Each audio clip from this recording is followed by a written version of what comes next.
I am not black. I mean, that's what the world calls me, but it's not me.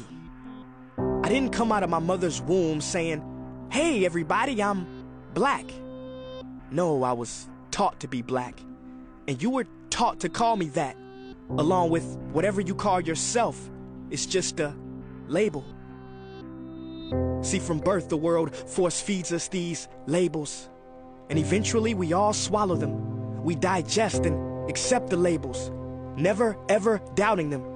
But there's one problem. Labels are not you, and labels are not me. Labels are just labels. But who we truly are is not skin deep. See, when I drive my car, no one would ever confuse the car for me. Well, when I drive my body, why do you confuse me for my body? It's my body. Get it? Not me. Let me break it down. See, our bodies are just cars that we operate and drive around.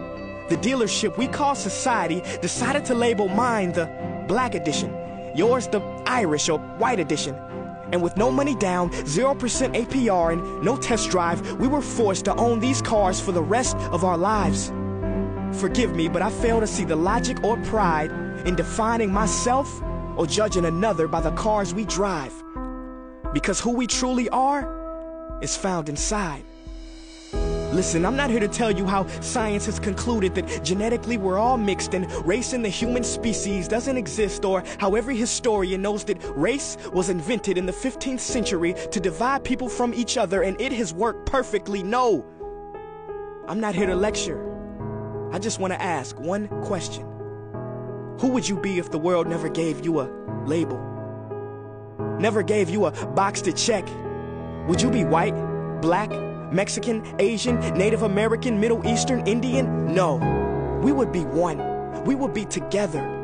No longer living in the era of calling human beings black people or white people. These labels that will forever blind us from seeing a person for who they are, but instead seeing them through the judgmental, prejudicial, artificial filters of who we think they are. And when you let an artificial label define yourself, then my friend, you have chosen smallness over greatness and minimized yourself, confined and divided yourself from others. And it is an undeniable fact that where there is division, there will be conflict, and conflict starts wars. Therefore, every war has started over labels. It's always us versus them. So the answer to war, racism, sexism, and every other ism is so simple that every politician has missed it. It's the labels. We must rip them off. Isn't it funny how no baby is born racist, yet every baby cries when they hear the cries of another? No matter the gender, culture, or color, proving that deep down we were meant to connect and care for each other. That is our mission, and that is not my opinion. That is the truth. In a world that has sold us fiction, please listen, labels only distort our vision, which is why half of those watching this will dismiss it or feel resistance and conflicted. But just remember, so did the caterpillar before it broke through its shell and became the magnificent butterfly.